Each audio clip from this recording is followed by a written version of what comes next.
are statements by the honourable members for the districts of Grand Falls, Windsor-Buckins, Harbour Main, Humber Bay of Islands, Labrador West, and Mount Pearl North. The Honourable, the member for Grand Falls, Windsor-Buckins. Thank you, Speaker. Today we honour Terry Goodyear. A civil engineer graduate from Dalhousie, Terry Goodyear moved back to Grand Falls from PEI to join the family construction business, J. Goodyear and Sons Limited. During the early 1960s and beyond, Mr. Goodyear was involved in the construction of many first roads to isolated communities and dams that now make up the Bay d'Espoir Power Project. Terry Goodyear enjoyed scuba diving and recognized the potential of applying this unique underwater skill in concert with his engineering background, and he soon started Newfoundland underwater diving engineering in the 1960s. After retiring from the construction industry, Terry remained active in the engineering field and served as the commissioner for the environmental assessment hearings on the construction of the Outer Ring Road here in St. John's. Throughout his career, Terry Goodyear has demonstrated an unfailing commitment to the community.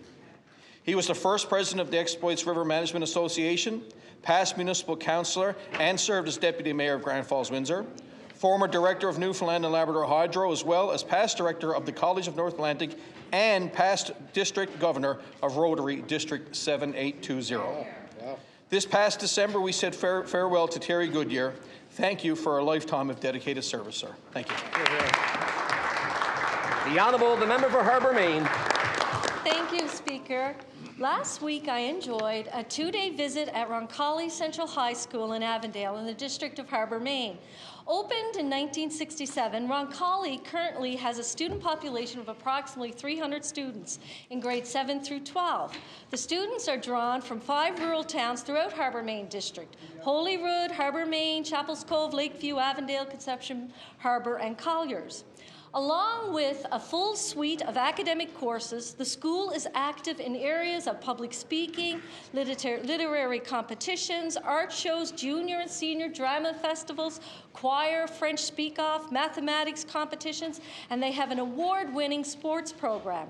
But what impressed me above all was the level of engagement from the students in these classrooms. Whether we were talking about our political system, civic engagement, women or youth participation in politics, their interest and desire for knowledge was clear. They left me feeling incredibly motivated and hopeful for our future. A young generation of Roncalli students who are not only our aspiring leaders of tomorrow, but our present leaders of today. A special thank you to Principal Eddie Russell and to social studies teachers Marie Woodford and John Babcock for giving me the opportunity to engage with these beautiful young minds. Thank you, Speaker. The Honourable, the member for Humber Bay of Islands. It is my honour to recognize Legionnaire George Cake of Cornerbrook, who has been awarded the Meritorious Service Medal, the highest award that be granted to any Legionnaire. To be considered, the individual must have received other major awards, including Certificate of Merit, life membership with the Royal Canadian Legion, and must be active in the day-to-day life of the branch. Once this is confirmed, approval is required by the provincial command and finally Dominion demand. Mr. Cake, a veteran of the Canadian Armed Forces, joined the Royal Canadian Legion in 1991 and has held many executive positions with the local branch. He has been parade commander, sergeant at arms, service officer, a member of the Sick and Visiting Committee, visiting veterans and families in need, and weekly visits to the long-term Veterans Wing. He visits schools, assists with the Poppy campaign, Remembrance Day activities, served with the local chapter of the Canadian Association of Veterans in United Nations Peacekeeping, and with the Western Regional Memorial Veterans Pavilion. This prestigious award has not been given to anyone from Branch 13 for over 20 years. Congratulations, Mr.